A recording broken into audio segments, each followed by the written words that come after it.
Okay, so let's check it. Oh, okay, fair enough. Good evening, everyone, and welcome to the 7th round of the Formula Virtual Racing Series in Gran Turismo 7. Today, the circus goes to Circuit de Spa-Francorchamps in Belgium. As you can see, it's raining, which can really spark off some chaos, which will be an absolute pleasure to commentate on. So, I guess what first thing to do is probably offer you guys a little bit of a lap guide. Everything's quite different in the rain, but in my opinion, rain driving is even more fun than driving in the dry. So, yeah, what should we pick? Which is good in the rain? The Honda. It's a good idea if we... So, obviously...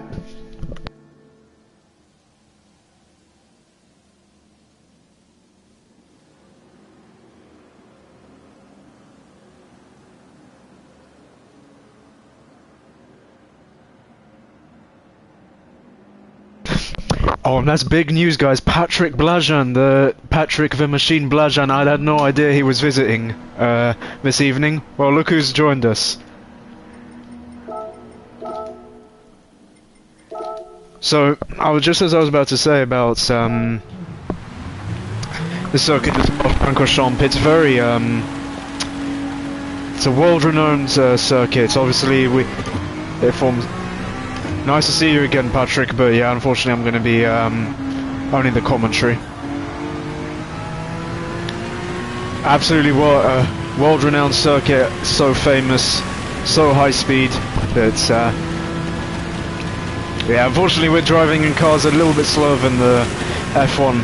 We got GT3 cars, so... First name of the game is, if you're watching and you have no idea how to drive in the rain, please try and brake less than 100% into all the corners. That's so critical. The lines completely change as well. You want to keep it focusing on keeping the minimum speed up as high as possible. And you exit in lower gears, which is counterintuitive given there's so much less grip. So yeah, at the black box there, that's where you're going to be braking. And now, in the dry, you'd want to hug the inside. But in the rain, you really want to try your best take an acute line, a V line. So yeah, that's basically perhaps missing the apex but keeping the minimum speed up higher, exiting in second gear as well in the NSX.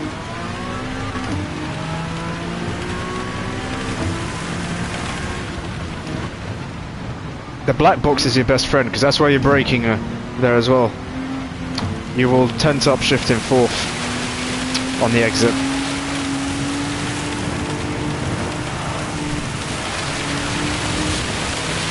Try not to lose the car there.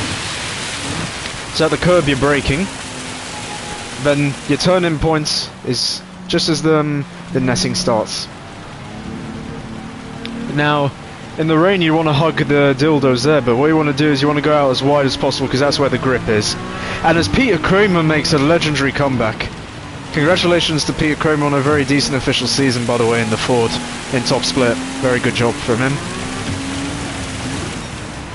End of that curb there is your turning point. You want to dab the brakes.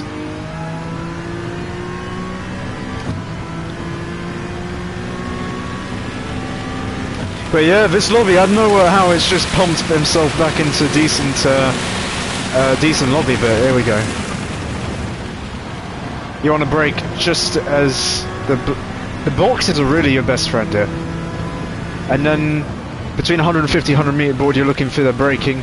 You're braking 50%, and yeah, that's what people do that fail to do in the rain, and that's why they're so off pace. Because there's so much less grip, so much less friction between the tyres and the asphalt, you actually lose time by braking more, because your car will just slide off and not do what you want. You can also use the handbrake in the rain as well. Really useful. Just induce that rotation. And finally, Radion. You're going to brake just as the river starts, so exit in fifth gear, obviously.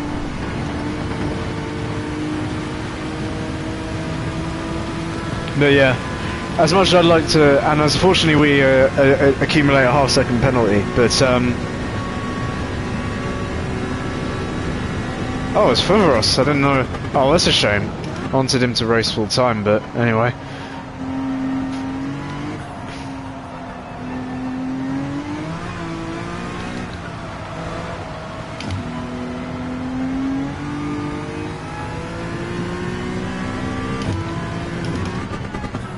Yeah, so interesting note about the weather.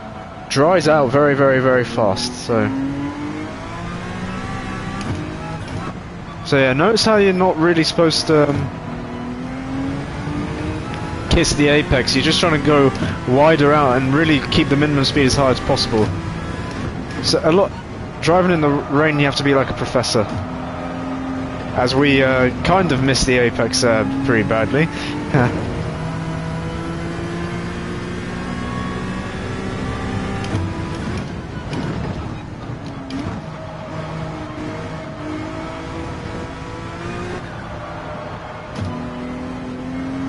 Yeah, the track is interestingly very dry, so this is what I want to watch in qualifying. Who's going to exploit the track evolution the most? Who's going to deliver under the pressure? The first 3-4 laps in qualifying going to be pretty much irrelevant, pretty arbitrary. Could sit in the pits the whole time, is how track evolution is. But who's going to deliver? It's basically a one-lap showdown. Who's going to deliver? I'm very interested to see. So, yeah, let's just do one lap without a penalty, and then I'll let these fine talents take over for the evening.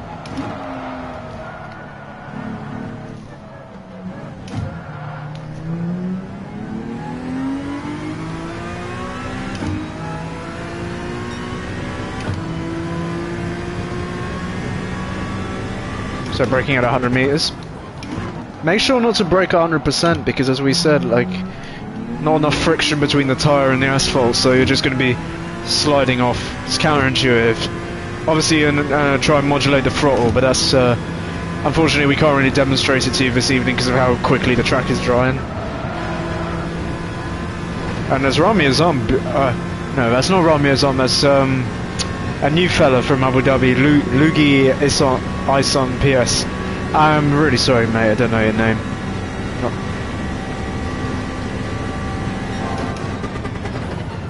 As we are already 3 seconds purple.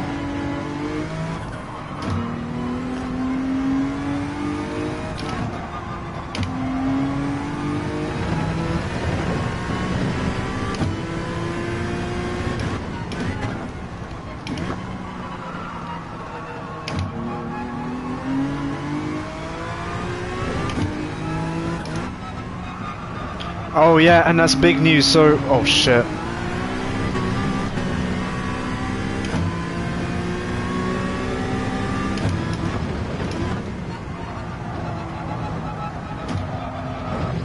That's big news there, so Ali Timgren's gonna be coming in a little bit later.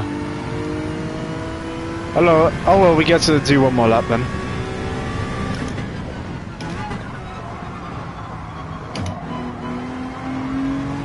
Yeah, see, the puddles have fallen off, so they're no longer standing in the middle of the track, so you can now take the more conventional racing, traditional racing line.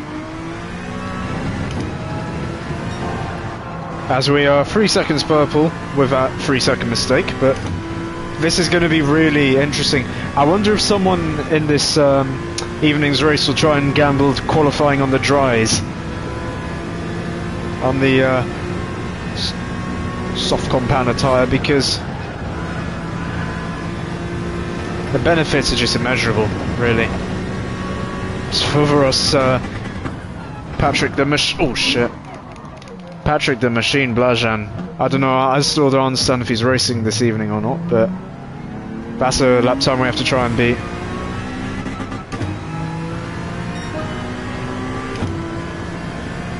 Let's just do a lap without talking and see where it leads us.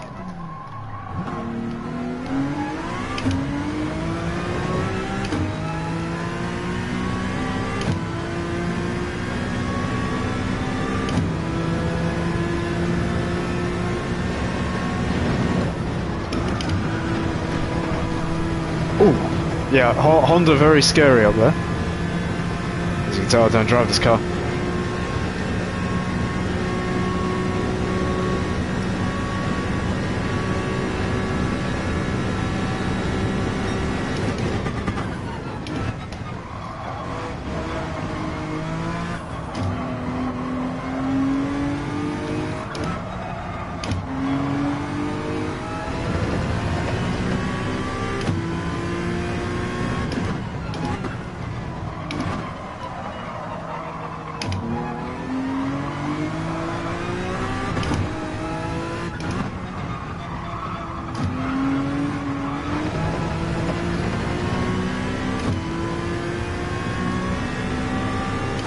Yeah, as you can see, guys, the track evolution is absolutely savage, so it's really going to be a one-shot qualifying at the end, and I'm very interested to see if anyone's going to risk it on the dries, because the track is basically really, there's a really thick dry line emerging here.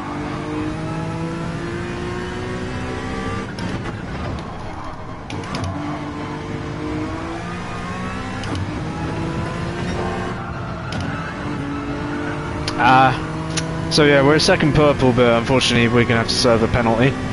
I'll try one more lap.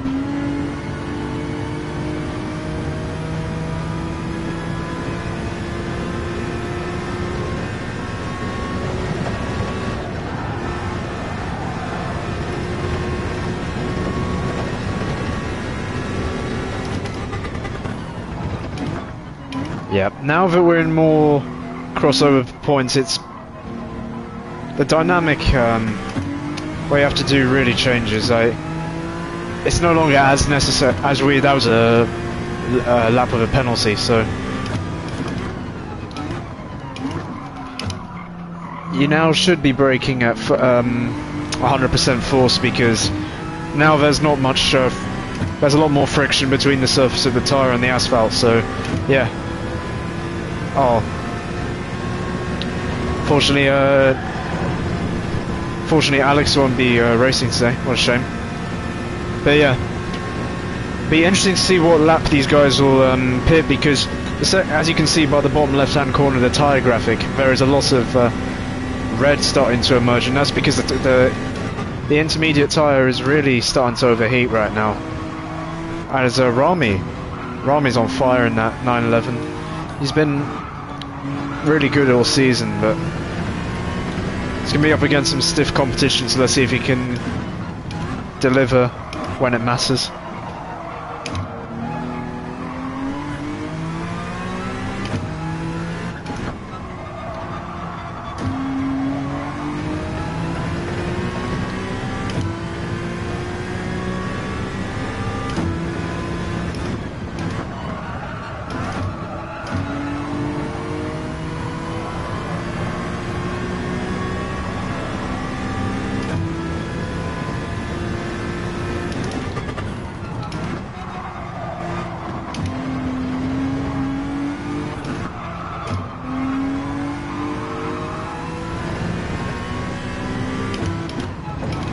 Also, yeah, as demonstrated there, please try and avoid the curbs when you're driving in the wet.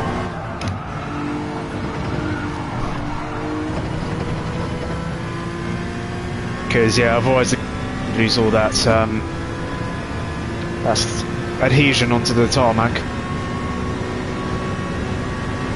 Oh, it's Furveros again.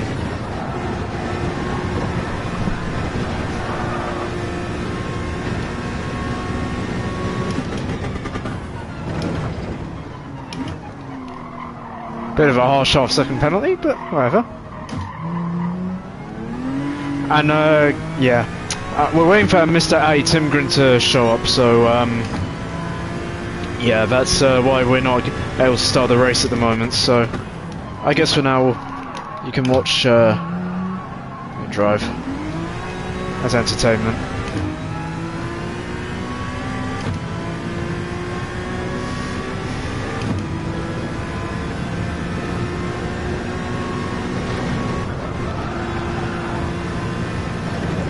So interesting, after about 15 minutes the track is ready for the slick tyres, so expect the drivers to really push, to be switching after 5, 6, 7 laps.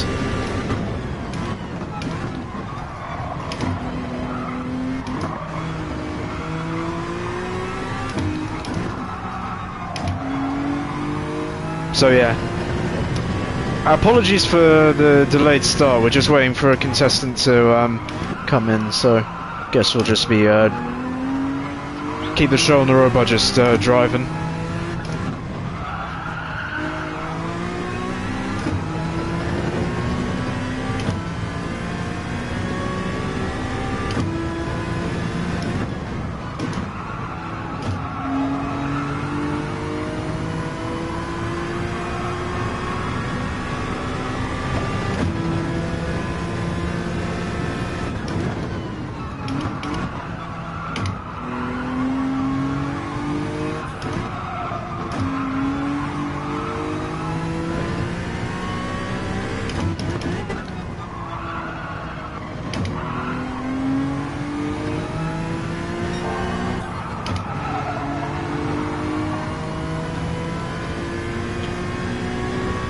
Oh yeah, we'll be also seeing the drivers drive onto the wet patch over the course of this race.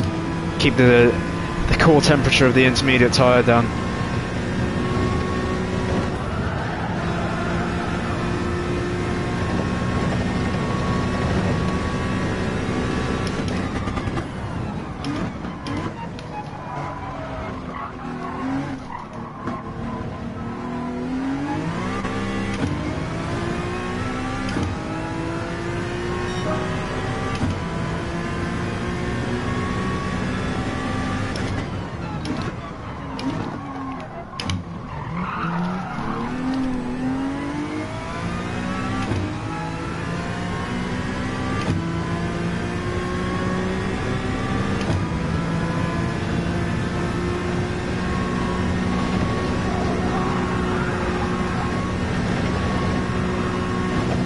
So yeah, the organisers of the event, my bosses, have chosen to have a race where the rate of evolution of the track, the rate of drawing is very aggressive. So, wonder how the strategies will play out then.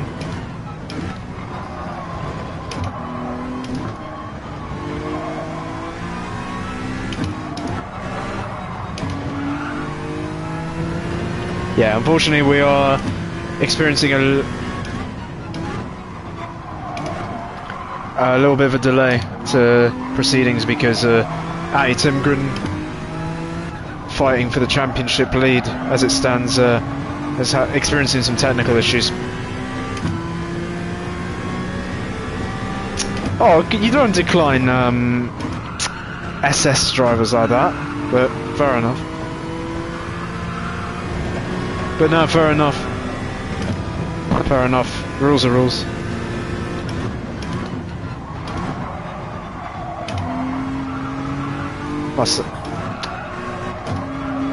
Yeah, shame because Patrick the Machine Blajan is really one of the fastest in the world when he has the time. Hasn't got the time that most people do have nowadays. Yeah, and his Benjamin Barder, another world finalist from 2019 from GT Sport era, departs with him, which is a shame. Because those guys are real talents.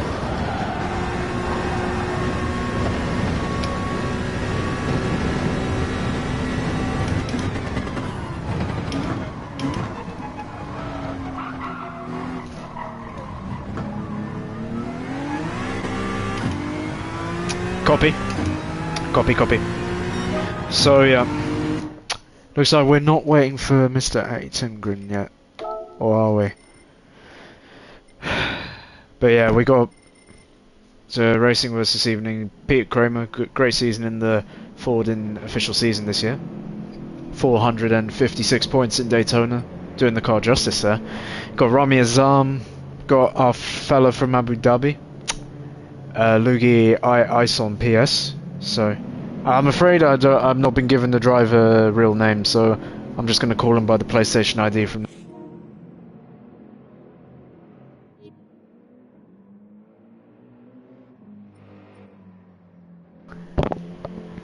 Apologies. And then we got Nathan Marriott, Cameron Hill, Xavier Maynard, Rick Holders, Callum Birch, and Ave Gobardi. So we got James, who's in the lobby but hasn't entered the session yet. Oh yeah, here we go. It's a shame. I wanted to see Feveros and Benjamin Barder race. As yeah.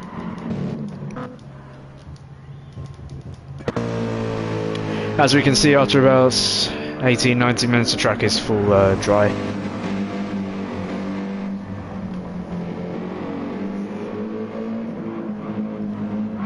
But yeah, what these drivers are going to have to focus on as the track is evolving is to really try and avoid the puddles. There's a very in Gran Turismo there's one fixed drying line, and it's it's much more narrow compared to the traditional racing line when it's a full dry circuit. So it's really and truly is millimeters away from binning it. So let's see which driver can keep it consistent. I think this is going to be more of a race of attrition. Really, it's the fastest might not necessarily win this race. That's all I'm going to say, and that's why we're all such fans of dynamic weather races. And unfortunately, Aitengren was not able to get his technical issue solved in time for the race. So qualifying commences. Honestly, I don't think I'd even come out the pits right now. Truly, because with how the track is evolving, in 7 minutes it's going to stop raining. The rate of evolution of the track is going to be ramping up 5 seconds each lap. It's going to be really it's going to be almost futile. It's actually going to be really futile driving at this point. So as Cameron Hill already aquaplaned, so yeah, there's no way the contestants are going to be getting a good quali lap in it from lap 1. It's going to be a one shot. And as Rami is absolutely gigantic brain has decided to sit in the pits and wait until the last 3 minutes, and I don't blame him. It's absolutely pointless. I mean, yeah, you can get a little bit of experience at the start of the race, but even then, with the rate of evolution of the track, it's almost totally useless to drive at this stage. So Rami is I'm even gonna have to write in the chat, get a big brain, because yeah, I respect someone who's trying to use tactics rather than sheer brute force to try and win this race this evening.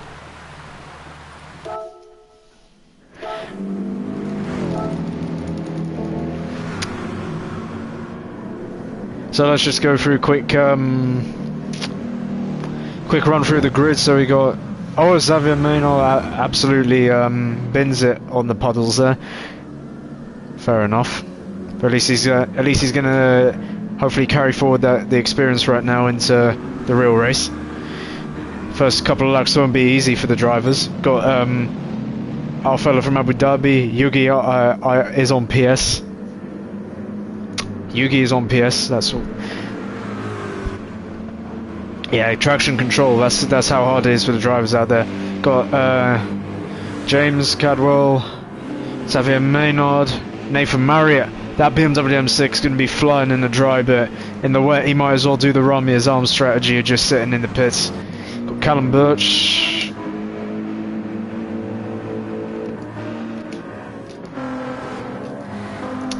Got Peter Kramer returning after a pretty impressive official season. Got Mr. Ave Gobardi, Rick Alders, Cameron Hill, who,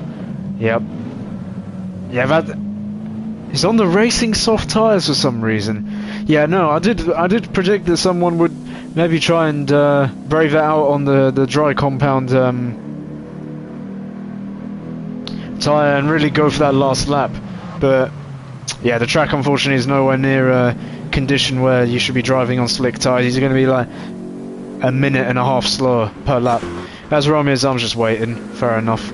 but the other, as the other drivers barrel through Camel Straight, and there's already, look, he's on PS, half-second penalty. It's going to cost him very dear. Got James barreling down the straight track, catching the Abu Dhabi driver. I mean, United Arab Emirates, but yeah. Hello, mates. Hope you're doing well.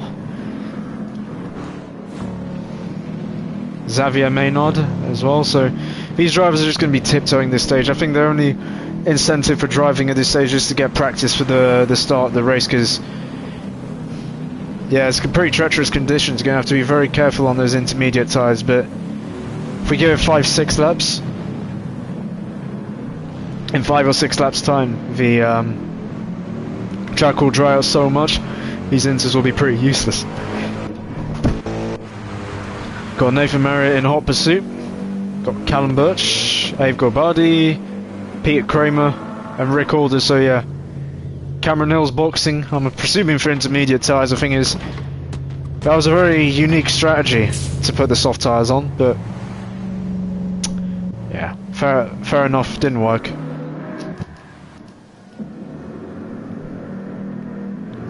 So as these drivers tiptoe around, I think at this point, with just 5 minutes remaining in the session, it's just going to be who's going to pounce at the very last moment. It's like an auction, really. Who's going to be the last highest bidder?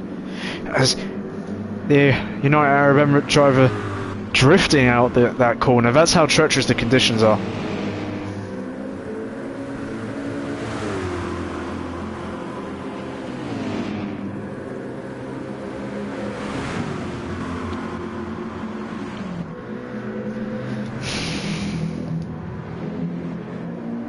So yeah, we got the two BCR boys, very special. As they're aquaplaning off here into the last corner. That's how treacherous the conditions are. I think the dirty tyres compounded their woes there, but yeah, that's really emphasises the importance of just driving carefully. Less is more in the rain. As Xavier, I was Nathan Marriott, 246.6. That's a few seconds off, but the ultimate pace here, but as the track keeps ramping up, doesn't matter. But yeah, as we were saying, less is more in the pre-show. Less is more, really. Less is more. As Hiromi says, let's go. But yeah, less is more. You want to be using less brakes and being more delicate on your throttle application, because that's how the time will come exponentially. As yeah, we got James peeling off into the pits, and I'm assuming that's going to be a fresh set of intermediate tyres. Yeah, the wet tyre, if you look at the bitumen on the bottom left corner, if you get the light blue, sorry, not the light blue, the dark blue, and above 2/3 of the meter, then yeah, you know, as James is risking it on the soft tyre. I guess it's an all or nothing approach this evening for him.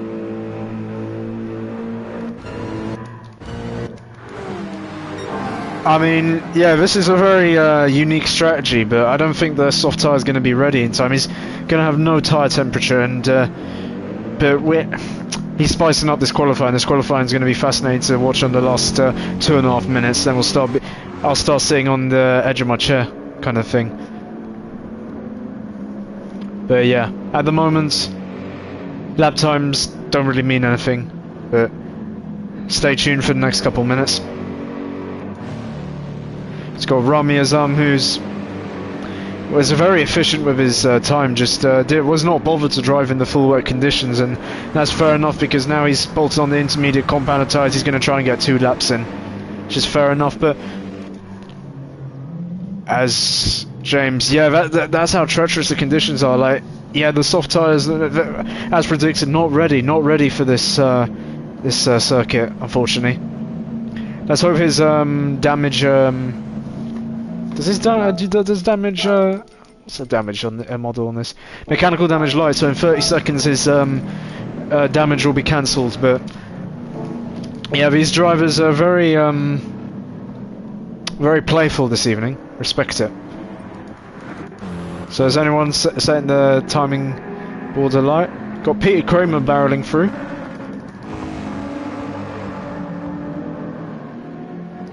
in a 2018 Ford. Not the best car on balanced performance here, but and as Xavier Maynard at 240.6 and Nathan Marriott in the M6 at 239.2. That's the track evolution for you, ladies and gentlemen.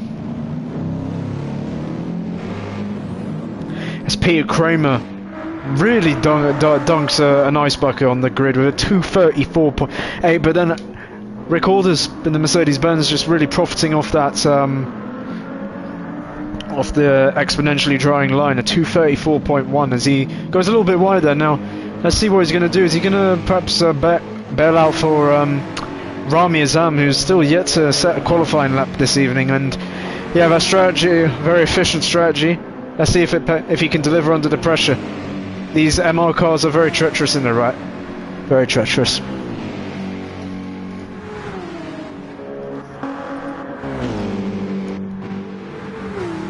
So yeah, all eyes on Rami Azam at the moment. As his right indicator's on, and he's 2 seconds purple. Ladies and gentlemen, that's really the impact, the effects of a drying circuit on the lap times. 2 seconds purple on one or two corners. It's crazy. That 911 RSR.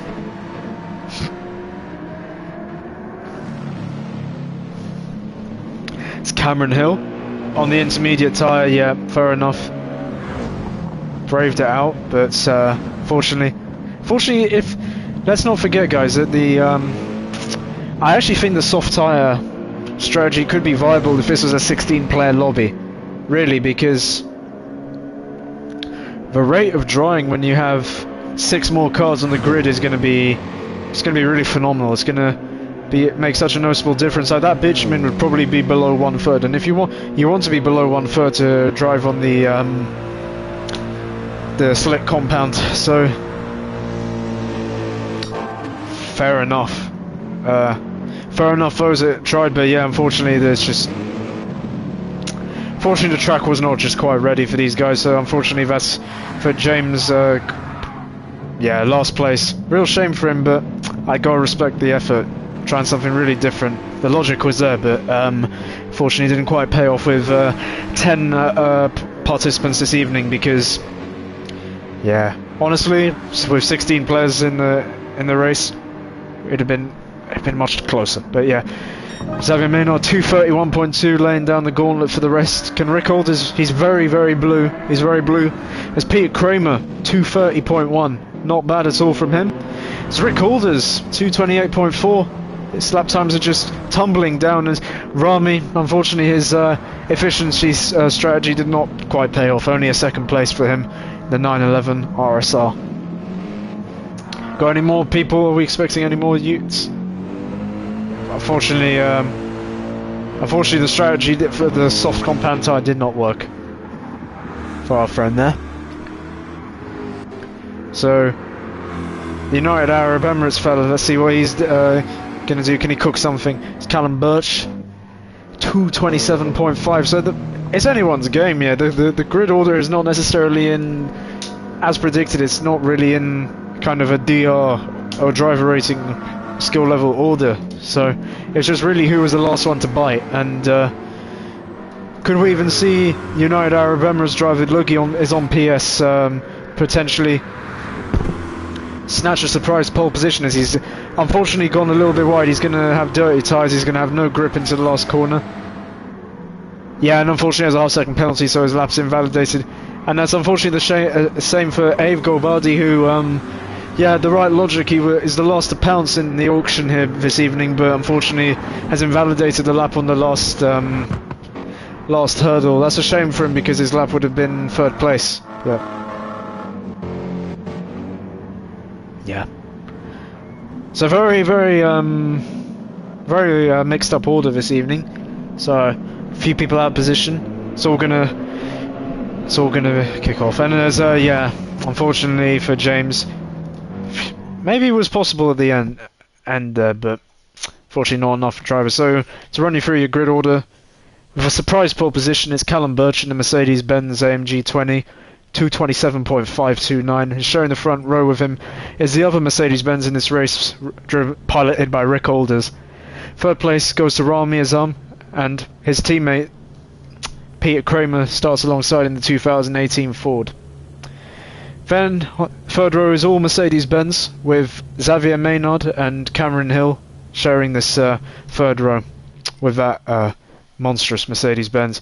Nathan Marriott, what could have been, really was flying at the start of the session, but unfortunately it looks like I didn't hook it together when it mattered, so unfortunately it's a P7 start for him in that M6.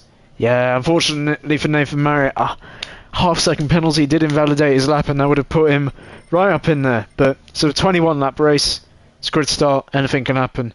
Van Luke is on PS. Fortunately for him, just the half-second penalty at the end really cost him dear, invalidated his lap time, and it was over from there. And Ave Golbardi, what a shame for him. Could have really been up in this top quartile. But yeah, and James unfortunately rounding out the grid with a very unique strategy, which unfortunately didn't quite pay off with the number of cars participating this evening. So 21 laps.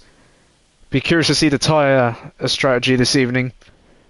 We're expecting the rain to stop in about 3-4 minutes from the start of the race, and within 12 to 14 minutes the bitumen will be less than 1/3. That means for within 6 or 7 laps we'll be expecting drivers to peel off into the pits and experiment with the soft compounded tyre. And let's see with as somebody's joining. Oh, it's Adi Timgren. Easy pole got. Fortunately for Ave, by the calculations, by looking at this, he would have only started third if he was not with the invalidation. Yeah, as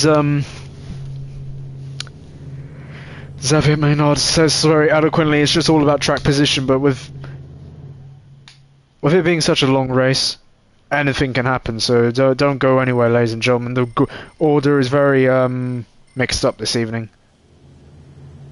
Okay, so yeah, we got a custom grid this evening, so Adi Timgren could not participate in the qualifying due to technical problems, but he's made it in. Respect to him for that. He wants to race. He's got the heart. So now he's going to probably form at the back of the grid. And yeah, just don't go anywhere, ladies and gentlemen. This will be a good race.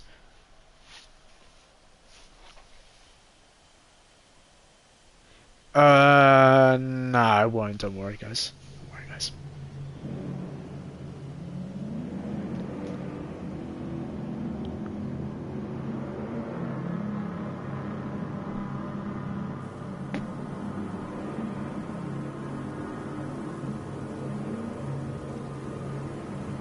As Cameron Hill says in the chat, forgetting to switch to intermediate tyres was almost strategic genius. And that's, yeah, fair enough. You know, who knows, if Adi Timgren was able to participate in the qualification, I really think we could have seen the soft compounded tyre work in qualifying, but fortunately it was just millimetres too, or just a couple of % too wet. It's unfortunate, but yeah, these guys have a lot of respect for each other. They're very polite, very nice people to each other, so it's always a pleasure to commentate on these guys. I was not here the last couple of weeks because it's a similar situation to Peter Kramer, because we were trying to qualify in our respective manufacturers, so we had to apply all the efforts in our evenings to increasing our chances. Unfortunately, none of us made it. Like Peter Kramer drove 2 excellent races in the Ford at Deep Forest and Daytona, but unfortunately his teammates let him down badly, so Ford did not make it into the top 12. Maybe with better teammates could have actually made it. And then from my side, unfortunately, I was very disappointed. I just missed out on qualifying for Genesis by 6 points over 3 rounds. Unfortunately, my rival did get me on the last, the penultimate round, but I sleep at night knowing that if he didn't get bullshit points disqualification from the first round, then it wouldn't have really even been an argument right now to qualify. So, but at least I gave him my best shot. Came pretty close. We'll come back next year. And the same mindset hopefully for Peter Kramer, who now the official season's over can now continue to ply his trade, continue to understand the Ford like the back of his hand. From our side, we're probably not going to be driving the Genesis in the future, but I really respect Peter Kramer, who's trying to make Ford his own manufacturer. as Nathan Merritt is asking to ready up.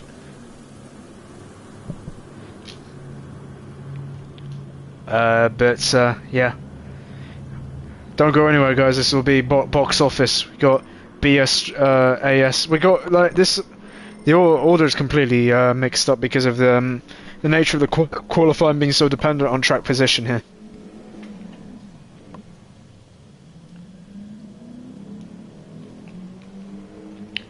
So yeah, if you're watching, hedge your bets in the chat who's winning this race. I think it's anyone's game really. I wouldn't even put it past Atty Timgren to win the race from the back. Rami Azam in that 911 is going to be phenomenal. I mean, which cars are strong here in the dry? That McLaren driven by Ave Gobardi. I mean, I missed 2 weeks. Did he finish a race in the last 2 weeks? I hope so, because his potential is really high. But unfortunately, he hasn't really got the results to show it. Could Peter Kramer in the 2018 Ford really do anything? Car's not the strongest, but could argue he's the strongest driver in this field. As Nathan Marius is wishing good luck, so let's buckle up for a wonderful 21 laps of Spa-Francorchamps.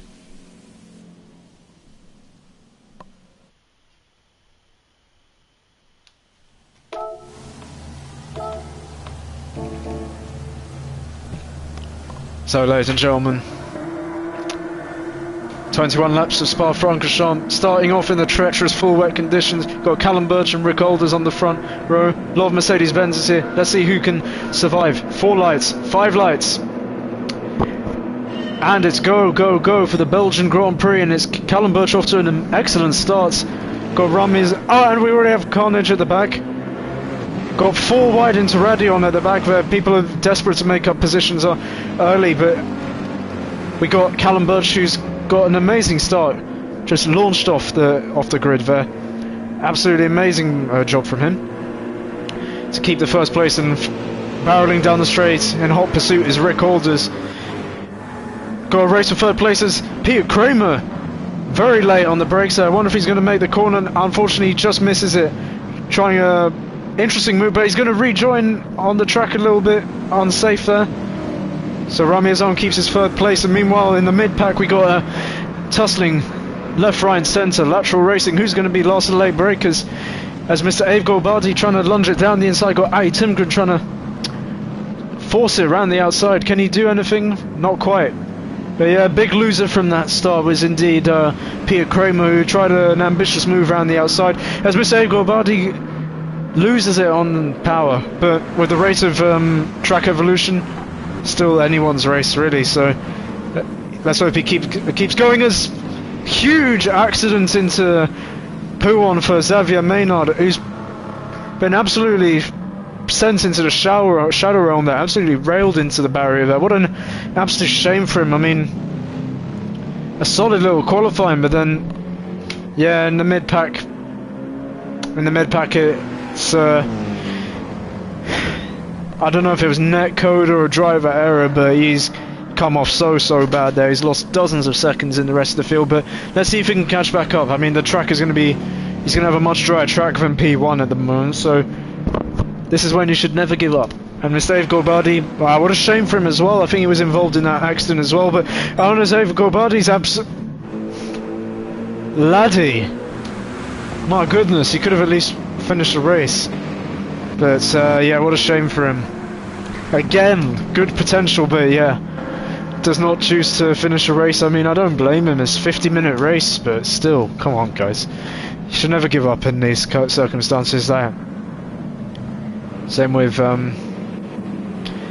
got an absolute howler of a start for Xavier Maynard and Peter Kramer, but I think they know that the rate of the track evolution is so high. Look, look at the bitumen difference. You've got Callum Birch going in deep into the first corner. He's got no grip. He's trying with traction control. He's trying everything to keep the car with adhesion to the tarmac. But Rami Azam, that 911, superior throttle control. They're going to go lateral into Radion. Who's going to be the last? Who's going to relent first? Now they're going to go lateral. They're going to go lateral up Eau Rouge, but Callum Birch tank slapper, and he's going to hit Rick Alders on the exit there, and Rami Azam's going to slip through into the lead. Yeah, wow, this is exhilarating. This is nail-biting stuff here.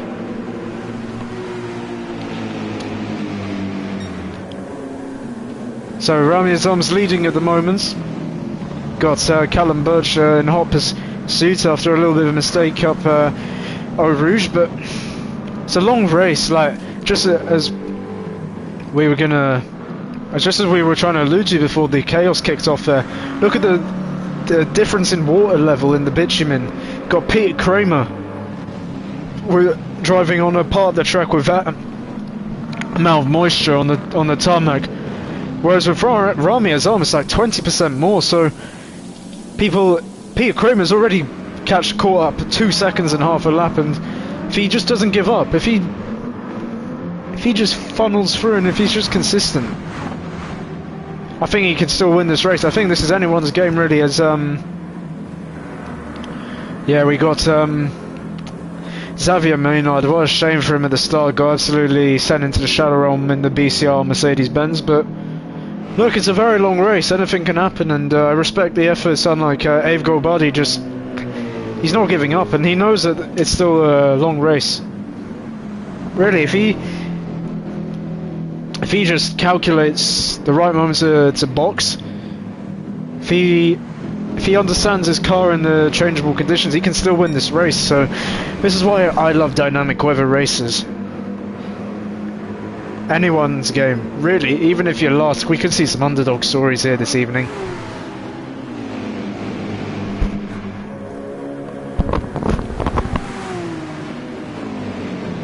So yeah, we got Rami Azam, who's already gapped Callum Birch at 1.1 seconds already. So you see Rami Azam going pretty deep in there. I think, yeah, that was commentator's curse really. Like, was pulling out a bit of a lead, but everyone's converged straight back up to him. What a shame for him, but he will be able to defend hopefully. But yeah, this is what we were saying in the pre-show. Because of the more, he's braking 100%, which is very surprising for a driver for Rami Azam's caliber, getting 350 plus points in the GT World Series. I'd think he would know that the more water there is on the track, the more friction there is. Well, no, that's not correct. Sorry. The more water there is, the less friction there is between the tire and the asphalt. So the more informal way of saying is that they have way less grip. But it's counterintuitive to brake 100%, because with that much less friction on the surface between the tire and the asphalt, it's exponentially slower to be braking 100%. So hopefully Rami Azam can just maybe adapt his driving a little bit. I think really driving in the rain is an art which is quite underappreciated. But yeah, so as you can see, taking wider lines out, braking less. I think that was just a one-off, but it cannot reiterate enough how important it is to be braking less in the wet and having a delicate throttle pedal. I think a lot of people are using traction control, which is actually slower in this game.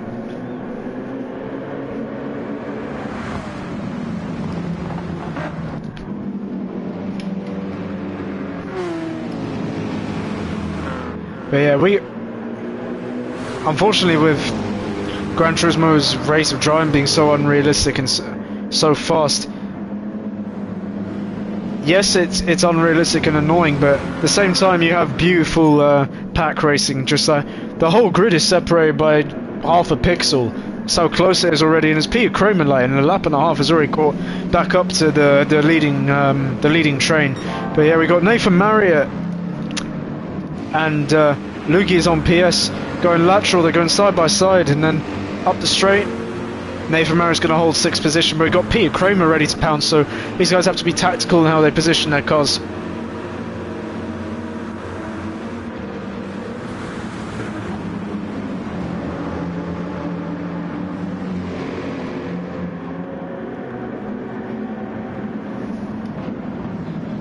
Got Nathan Marriott and Peter Kramer trying their very best to show respect to one another, just drive with awareness. As yeah, the fastest laps are absolutely tumbling down right now. That's the Rave Evolution track for you. The whole grid, despite Xavier Maynard was 20 seconds back at the start, and is within the 3 laps has already brought that gap down to 5.5 seconds. So it's anybody's game. Could somebody mess up on the pit exit? Somebody could dip a wheel where they shouldn't. It's anyone's game, really. As we got Rami Azam stoutly, really forcefully leading the train. He's really pushing on. As already 8 minutes into the session, and we've already seen the bitumen go right down. I'm saying maybe even at the end of this lap, it might be possible to go for an early pit stop and capitalize on this. Because the second that bitumen goes below 1/3, that's when it's really suitable for the slick tires. But yeah, Rami Azam at the moment, he was one of my favourites to lead the race, and he's doing an excellent job just keeping calm. I can't begin to tell you how psychologically, as Rick Alder's going a little bit wide there, Zach Timgren already from last up to 4th. He's really driving very consistent, very like a sly fox just slicing through the grid. But we got Rami Azam. I can't begin to tell you how daunting it is mentally to have so many cars following right behind you. Like, you feel like you're slow. They can force you into making an error of some kind. But Rami Azam's very wise head, so hopefully he can continue to push the train forward.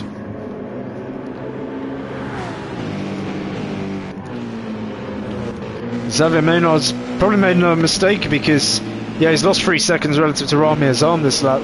He's holding right onto Loki's on PS's rear winger. So is anyone going to box? I wonder if anyone's going to box. Yep, big call from everyone, as we have a lot of our contestants risk it on the lap 4. I think if they can nail the pit exit, because that pit exit is going to be very wet, if they can nail their rejoin onto the circuit, I think this could be a masterstroke decision, because right now the track is at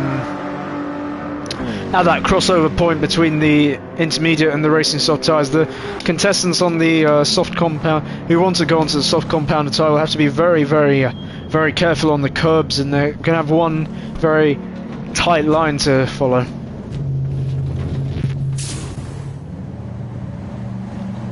So yeah, let's see if they can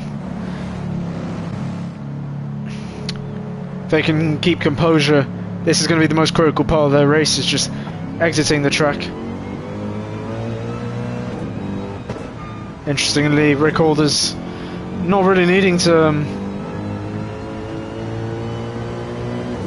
fair enough, he did not need traction control there. I was expecting it to be very slippery, very dangerous there, but...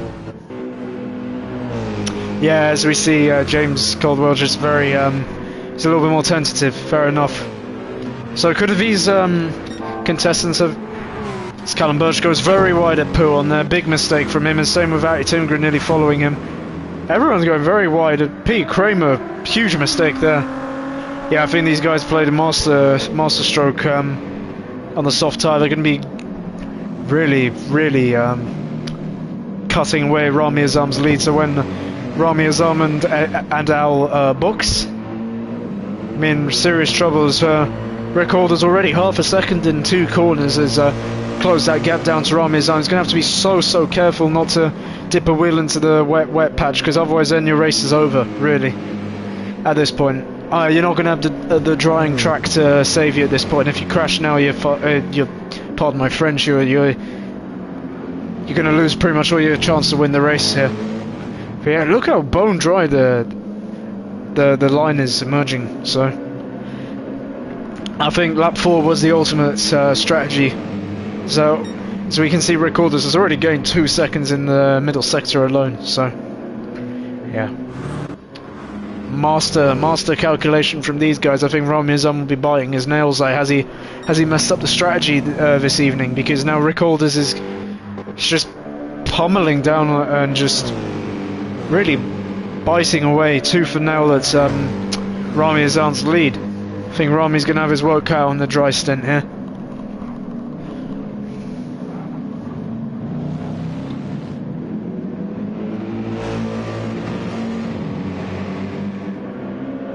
So yeah, nail biting stuff. Let's see.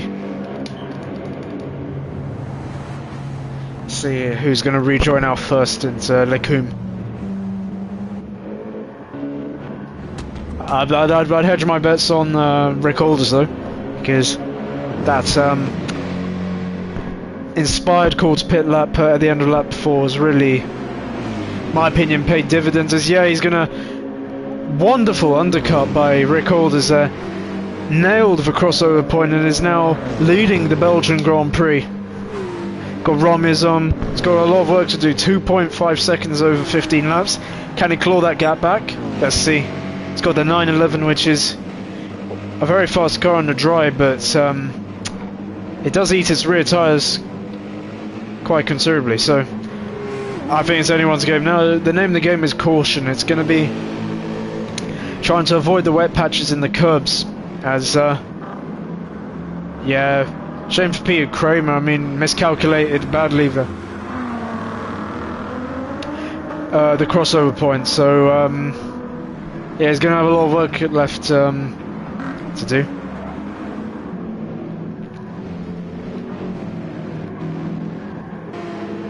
So, right now your top 3, got Rick Alderton chasing like a predator is Cameron Hill. Mercedes-Benz won too, as we constantly said over the season, the Mercedes-Benz has definitely been the most popular manufacturer pick this season, and it's understandable why. It's such a versatile car, so easy to drive, so fast on one lap pace, so excellent on tyre, whereas Cameron Hill is kicking up the plumes of water on the curbs there. So he's trying very, very hard to chase down Rick Alders, who really saved his race with that master calculations pit at the end of lap 4.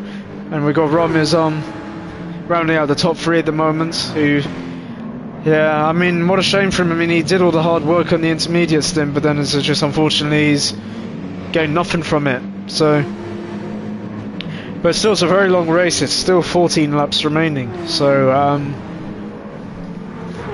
well, 15 laps remaining. Still got 35 minutes to really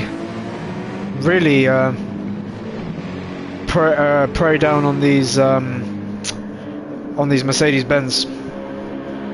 Got Callum Birch after, yeah, unfortunately for him, he had a great qualifying, but just mindly miscalculated the crossover points and did not run the cleanest intermediate stint, but still running in a very respectable 4th place. Got Nathan Marriott, this is very lofty by his standards, a 5th position. Got Xavier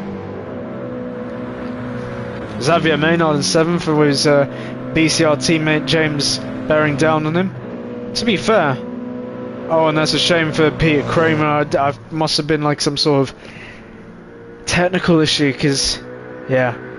I mean, unfortunately for him, the race was not. Zach Timgren's had a problem. We did not catch that one. Yeah, what a shame for Harry Timgren. I mean, he did a great job on the intermediate stint, but unfortunately he's now 38 seconds behind the lead. I wonder what's happened to him, really.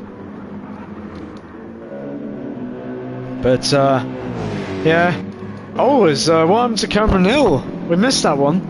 Probably had a mistake on the wet patch, and yeah, as we said multiple times, when you make a mistake on the wet patch on the dry tyres, your race is destroyed basically. So it's a shame for Cameron Hill, who really nailed the crossover point and drove an excellent race, but up until that point. But unfortunately for him, has stumbled out the podium. So it's now Callum Birch in 3rd place, and Rick Alders at the moment is absolutely flying. Like on this lap alone, he's gained nearly 2 seconds to Rami Azam, who's in the 911, which is very fast car as well. But Rick Alders is at one with the machinery on this drying track and sets a 2:19.3 fastest lap. I wonder if he's going to go even faster right now. Yep, 2:18.8.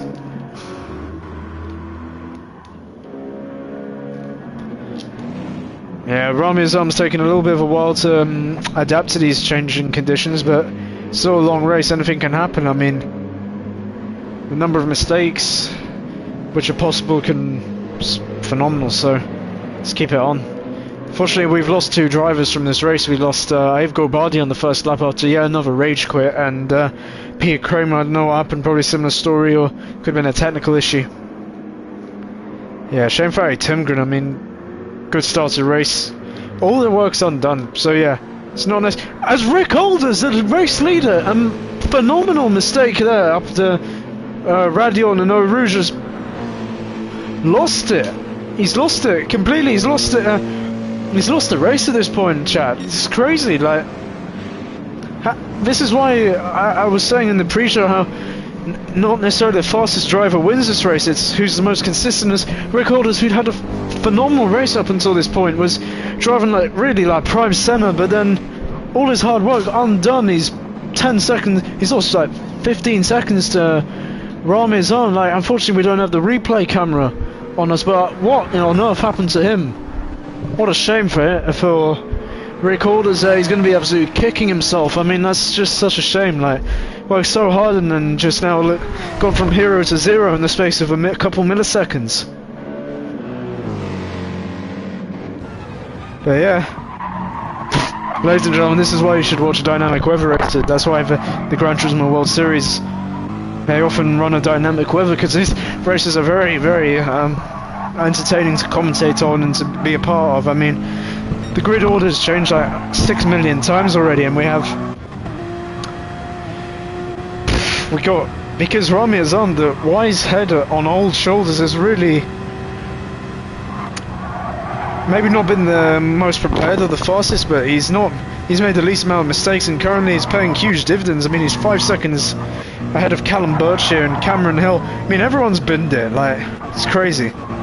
Absolute savage. I mean, Rick Alders is going to be driving with lasers in his eyes right now. He's lost 15 seconds, or as the timing sheet says, 15 seconds he's lost on the first sector alone from that mistake. So, who knows? Still a long race. Anything can happen. Maybe he can claw back some points. I mean, the race is far from over at this point. But wow, guys, what a chaotic first few laps this race has shown us. As you got Nathan Marriott sniffing the gearbox of Cameron Hill here. Nathan Marriott not necessarily had the most successful season, unfortunately, so far, but he's kept it consistent and is paying dividends, because he's really in contention for some good points this evening, or maybe even a podium. Who's going to be the last of the late breakers into Lake Coombe? We got Nathan Marriott on the outside, Cameron Hill on the inside. He's going to go to the side by side through Lake Coombe. But Cameron Hill's just going to muscle his way forward there, so Cameron Hill stays third, Nathan Marriott stays fourth as Rick Alders sliding in the background, touching that water. And yeah, what a shame for him. He must be absolutely incensed. But what a phenomenal mistake from him.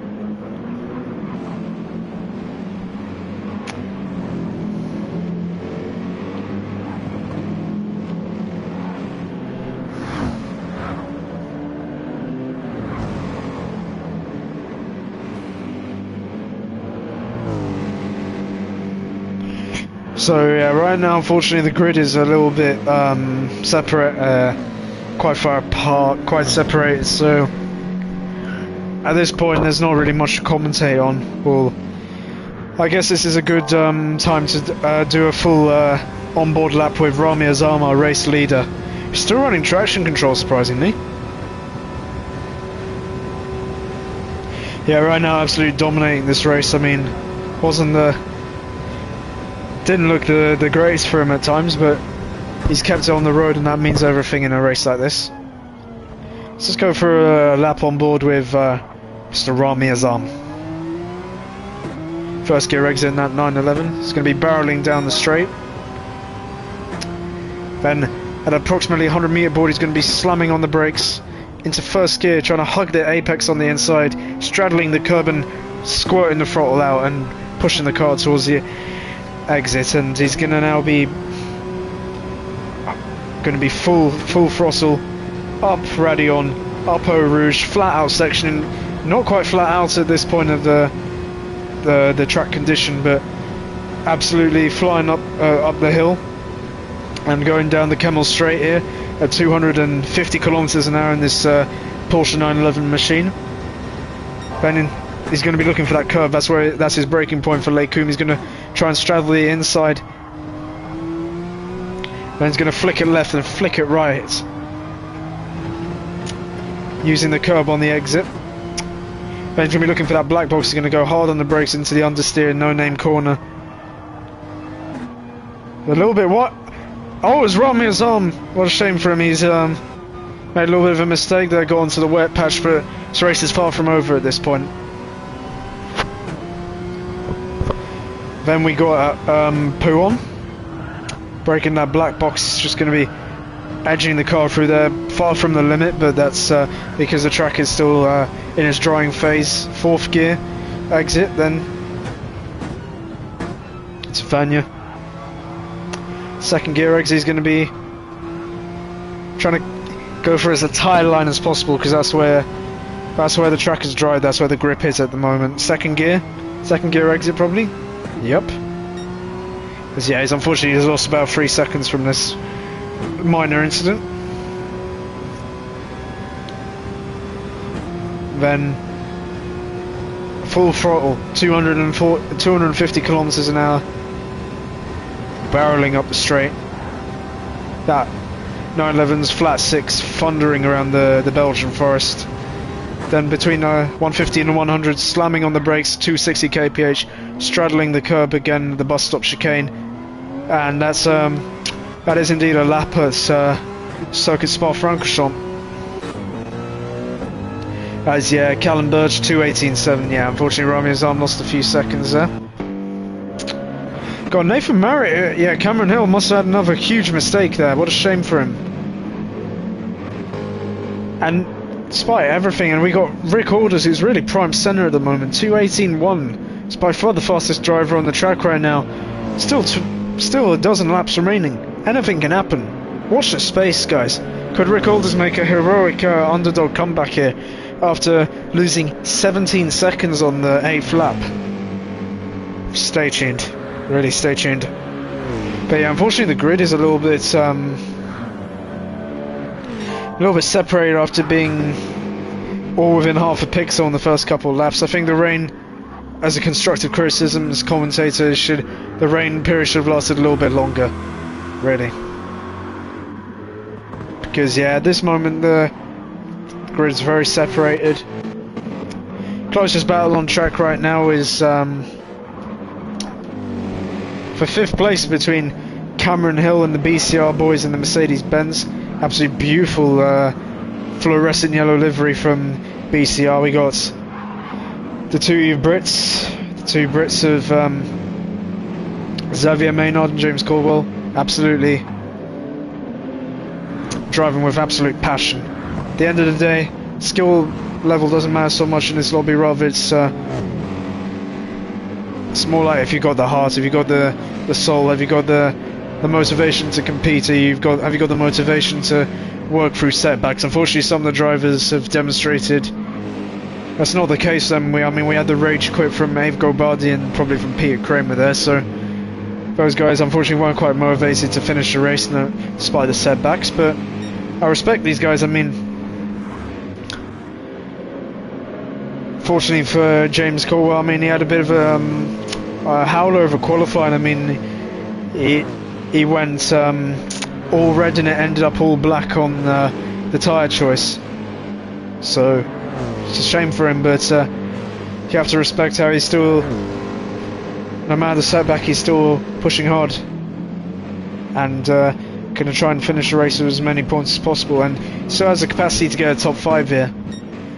But yeah, Rick Holder's absolute disaster. I mean, was demonstrating phenomenal pace, but yeah, one very costly mistake has thrown everything out the window for him. But still, he's lapping incredibly fast, several seconds faster than Callum Birch and Nathan Marriott. Nathan Marriott's not doing a bad job in that. M6 2:18.5 fastest lap versus Well, Rami's purple, but currently the fastest lap is a 2:18.1 by Rick Alders, so I think Rami Azam's just, he needed a couple laps just to adapt. I mean, this guy doesn't have time to practice so much. He's doing a good, he's now finally gone up to speed.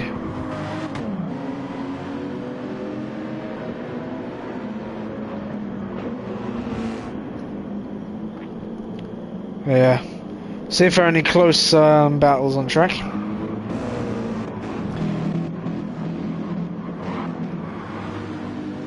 Oh, was Nathan Murray a huge counter steer moment? He got on the wet patch a little bit there. Got recorders chasing down. He's going to be trying to limit the damage after his phenomenal mistake there. What a shame for him. Oh, it's cool, like Marriott hotel chain, but Nathan Marius is driving the Marriott Hotel M6. Fair enough.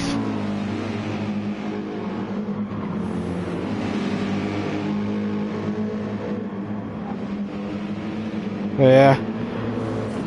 At this point, Nathan Marriott just needs to keep the car on the circuit at all times, because yeah, it's not so much a game of pace around here. It's just keeping it consistent, just putting a foot wrong.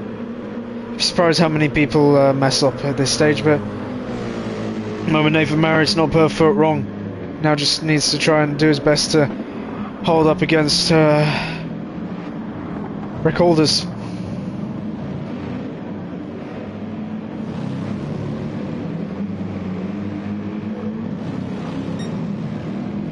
Who says just now 2:17.8, so yeah, by far it's a shame for him, because Rick Alders looks to be the fastest guy on track at the moment, but has not got much points or position to show it. It's Cameron Hill though, 2:17.5. I think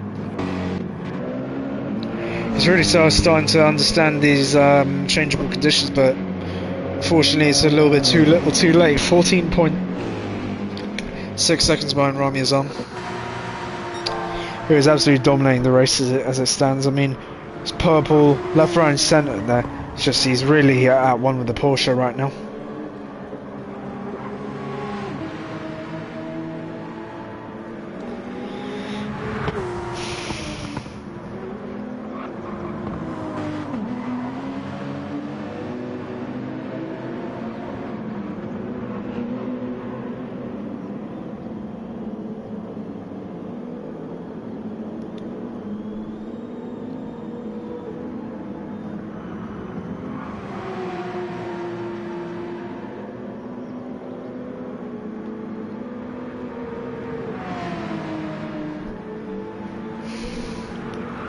Yeah.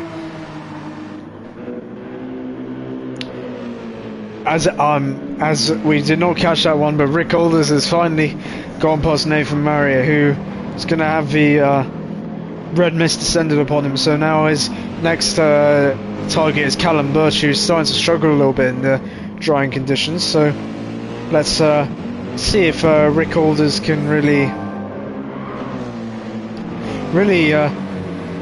limit the damage. I mean, he was on for the world's easiest win, but unfortunately has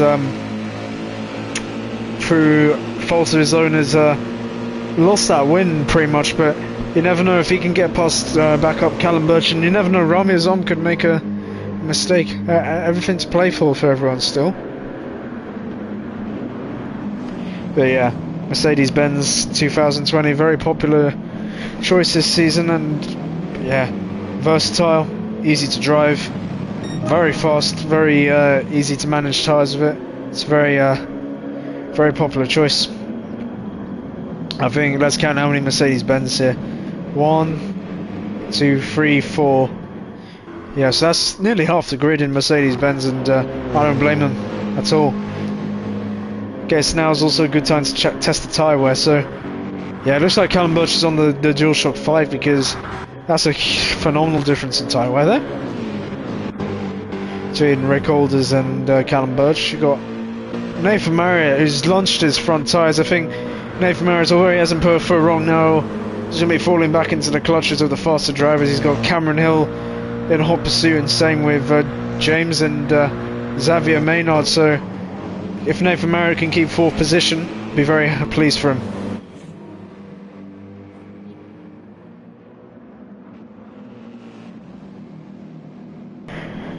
apologies again, that's voice command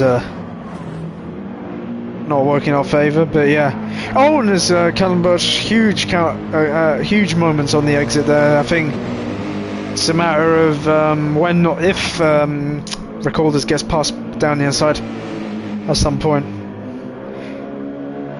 Let's see if Callum Birch will even be able to defend. Will he try and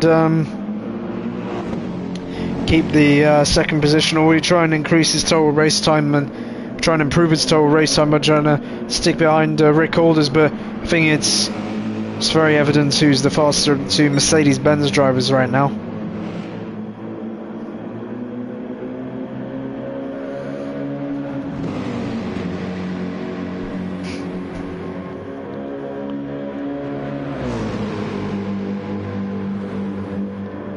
So yeah, barreling down the straight. Who's going to be the last late breakers on the bus stop?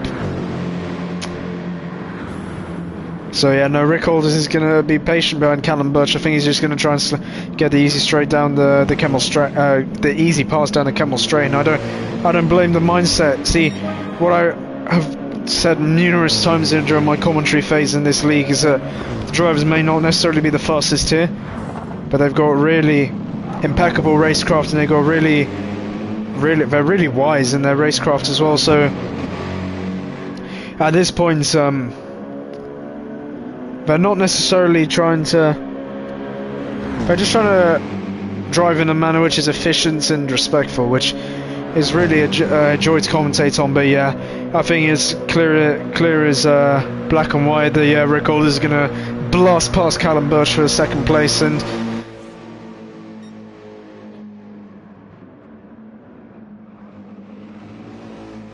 got Rick Alders down the inside.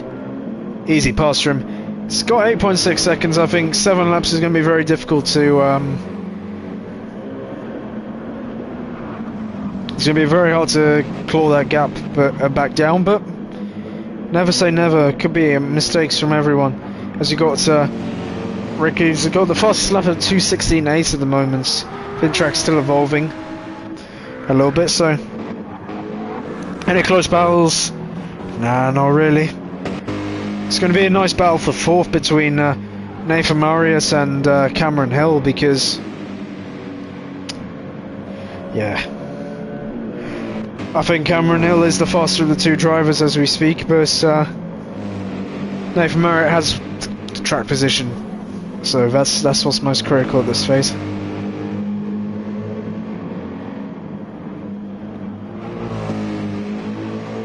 Yeah. Ramuzan probably got the Spotify on and stuff, because this is. Oh, and there's huge mistake from Callum Birch there.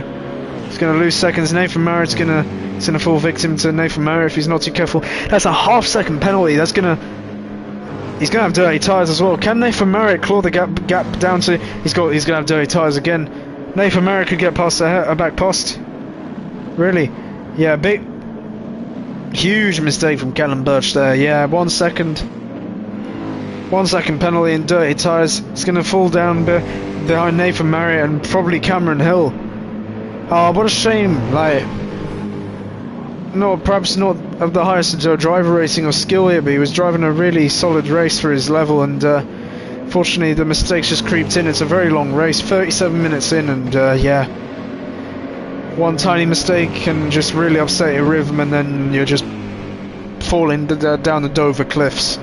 So yeah, Callum Birch going from hero to zero, really. Nonetheless, it's been a very, very solid performance from him. I mean, this is first time I commentated on him, and my driver knows Saver he's a BS rated driver, so doesn't put the most time or effort in, but was really performing consistently, and not putting a foot wrong on top until that point. But yeah, fortunately one micro error can really just set you back. The smallest things made the biggest difference, unfortunately for him. But yeah, I think it's pretty clear who's won this race. I think Rick Alders will not quite be able to catch her back up, but it's going to be a sensational battle for the podium at least. Yeah, but now Nathan Merritt's going to slip down the inside here. I think, yeah, that.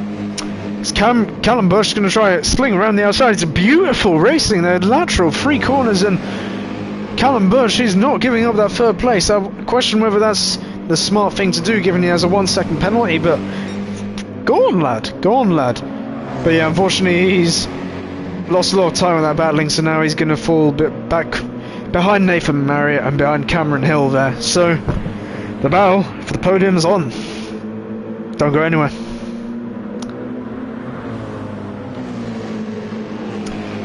We've got 5 laps remaining, so let's do a quick tyre check. Yeah, both guys have launched their front tyres, but that's Mercedes-Benz has definitely got better front tyres. We're speaking, yeah, it's already paying dividends. Look at how much more lively, look how much more potent that Benz looks off the corners. I mean, you got Cameron Hill right up the gearbox of Nathan Marriott there. Nathan Marriott going in deep. Cameron Hill's got the very strong chance to get past Nathan Marriott on this lap, who yeah, didn't really put a foot wrong yet in terms of huge mistakes, huge anomalies, but now he's going to be falling back down the grid. So can Cameron Hill, he's literally pushing Nathan Marriott up Eau Rouge here, so now let's see if Cameron Hill will be able to make a move. Nathan Marriott defending fresh air a little bit there. Cameron Hill sensing, can he go around the outside? Not quite.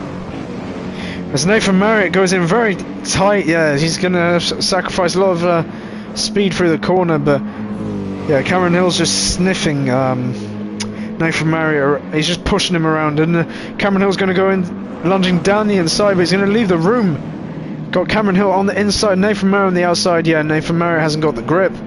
He's launched his front tyres. He can't defend from that Mercedes-Benz. So, yeah, I mean, it's a shame for Nathan Marriott. I mean, if he's not careful, Callum Birch is going to be up here, who has similar tyre wear, to be fair. I think it happened, but yeah, if Nathan Marriott's not careful, he could lose not 1 but 2 positions there.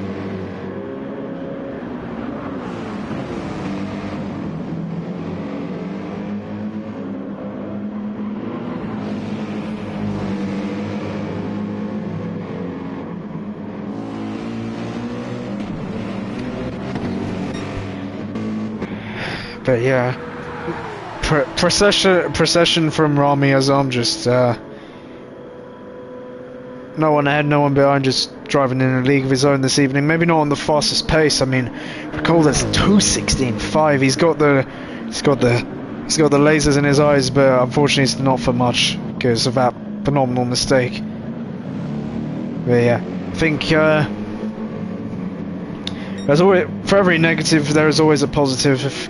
In every cloud there's a silver lining. I think the silver lining that Rick Alders can take this evening is his pace has been actually really, really strong. I mean, you can't, so he's been consistently several times faster than Rami Azam, and he nailed the crossover point. So I think if he just applies more effort and keeps improving, I think everything can happen for him in the future. But yeah, your top 3 at the moment is Rami Azam and Rick Alders and Cameron Hill.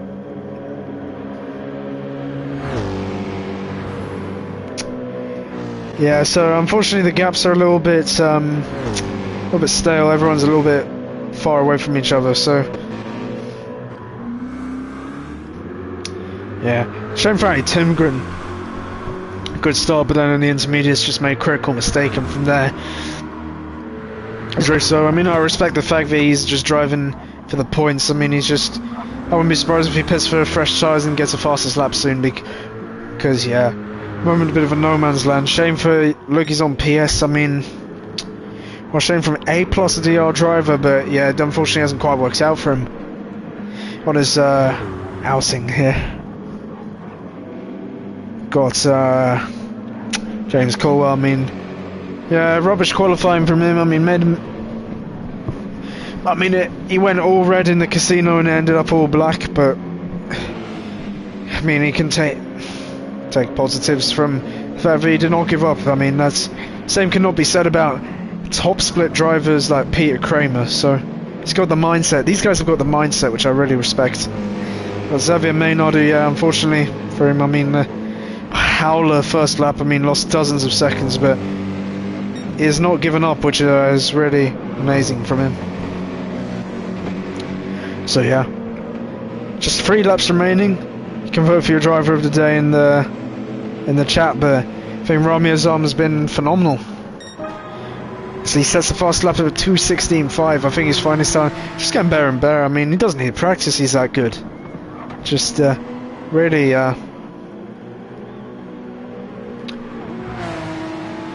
delivering.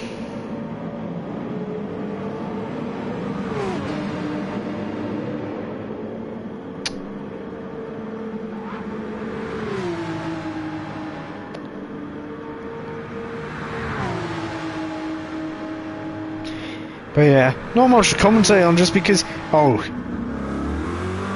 nah, hey, Timgren disaster. Lost even more time, but it doesn't really matter. I mean, it was going to be a destined 9th place. Either way. I think he's going to just box for fresh set of tyres and go for the fastest at that point because it should be doable for him.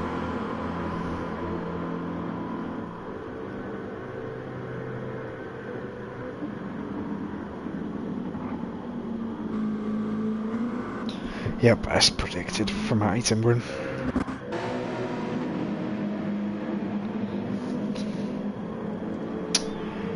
Yeah, you got the grandstands, they're clapping. They're willing Rami Azam on, who's got the easiest win ever after just not putting a foot wrong. I mean, maybe he's not demonstrated the strongest pace over the race distance, but has just kept it consistent. That's what matters. I mean, yeah, he's now finally started to warm up. I mean, now he's no longer losing time to Rick Alders. Tyre wear very similar on the rear axis, but on the front axis, that 911 being mid-engined really helps preserve them front tyres.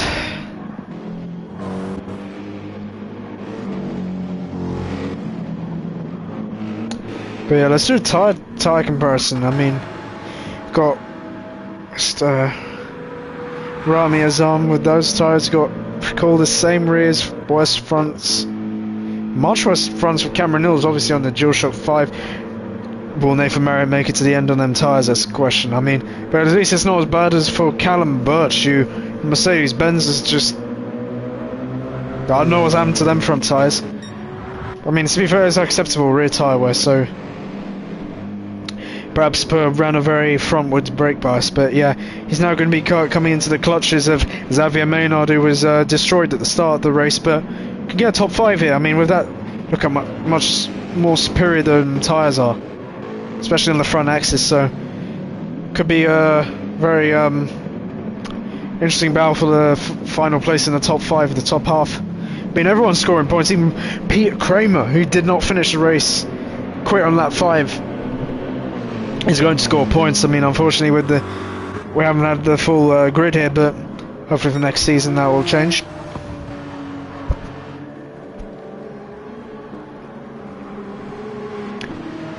But yeah,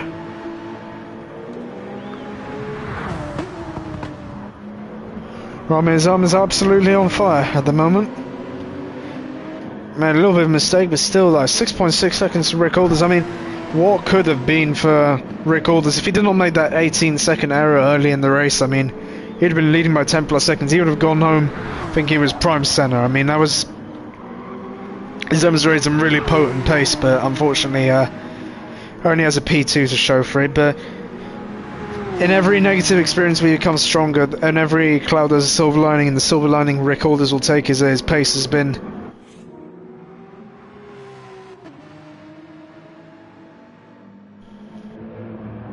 his pace has been really phenomenal. And unfortunately we've lost Callum Birch. I mean, what happened to him? I mean, he was leading the race at one point, but now is out of the race. Probably a mechanical failure of some kind, because I wouldn't have DNF'd out P5. But yeah, that's gifting the P5 to Xavier Maynard. Fair enough. But yeah, 1 lap left. I mean, could Nathan Marriott be under fire from Xavier Maynard? Because that's quite a dramatic difference in tyre wear. Maybe on the last lap something phenomenal could happen. I expect fireworks in the last corner, truly.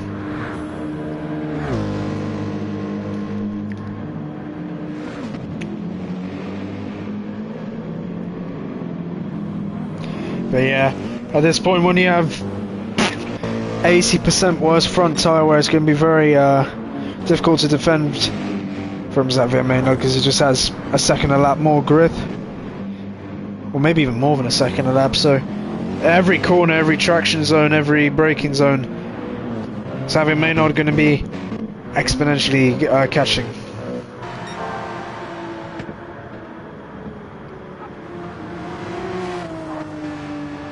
But yeah, fair play to Mr. Rami Azam because he's just so consistent. He's just not made per foot wrong, and that's what's got him the 25 points at the end of the day.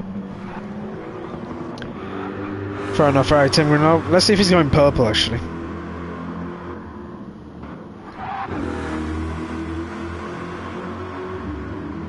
Oh yeah, he's so purple. Fair enough. He's gonna snipe the fastest lap point. Fair enough, because these guys have got fully degraded soft tyres. But yeah, I wanna watch the last lap battle between Xavier Maynard and Nathan Marriott here. Nathan Marriott breaking slip. He's feeling the pressure. He's not like Jose Mourinho. He feels the pressure. Yeah, the Mercedes-Benz through the corners is going to be on him like a stabbed rat, but expect a move in the last corner. It's going to be really, for this 4th place, it's going to be really tantalising stuff here. God, Xavier Maynard, look how much more grip he has on every axis. He's just able to just take so much better racing lines. He's got so much more grip than Nathan Marriott in that M6 there.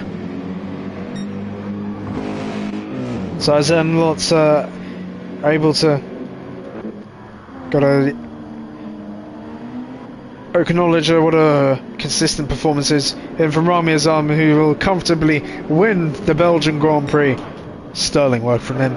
Meanwhile, we just missed it. Yeah, Xavier Maynard managed to slip back past Nathan Marriott, who has dirty tyres now. The front tyres have fallen off the Dover cliffs, and it's going to be after being sent to the shadow realm in the first lap.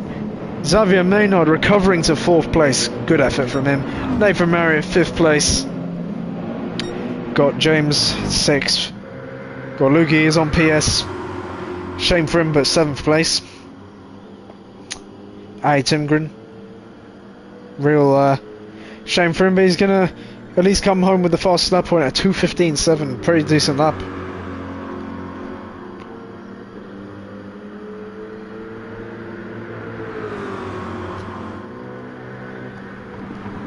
But yeah, congrats to Rami Azam, phenomenal. Oh, well, see if Harry Timgren is going to be able to improve even more.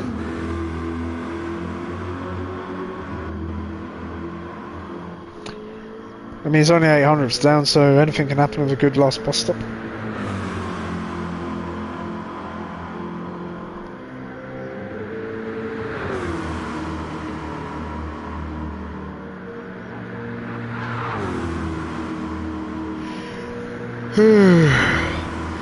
Pardon me, and yeah, so Harry Timgren gonna round out the grid, but really respect the effort finishing the race. Good job from him. And he gets the fastest lap as well. 2:15.661.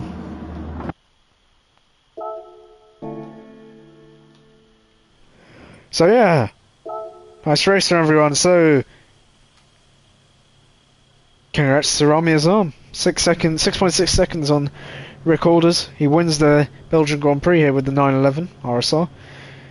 Then rounding off the podium is Cameron Hill. Was doing some unique stuff in dodgy stuff in qualifying, but made a great recovery. And that same can be said for Xavier Maynard with the other Mercedes-Benz. I mean, he was in the shadow. It was completely finished on the first lap, but was recovered from last to 4th. Good job from him. Then we have Nathan Marriott, who did not really put a foot wrong, but unfortunately just tyre wear. Big was his downfall there. Then we have James Caldwell, 6th place, 24 seconds behind. He's going to be looking to get the gap a bit closer for next round. Loki's on PS, and then rounding out the grid of finishers is Ati Timgren, who fortunately just didn't quite deliver the race I was expecting from him, but at the same time he's can be proud he has the fastest lap. So congrats to everyone for finishing the race, respecting. Unfortunately, the non-finishers are Peter Kramer and Abe Gorbardi. Yeah, congratulations. And yeah, I mean, good race to watch. I mean, unfortunately, it got a bit stale as the race got more dry, but still, pleasure to be participating.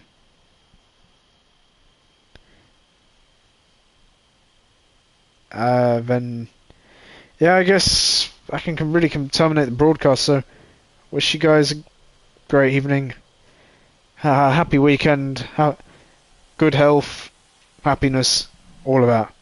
Please take care, guys.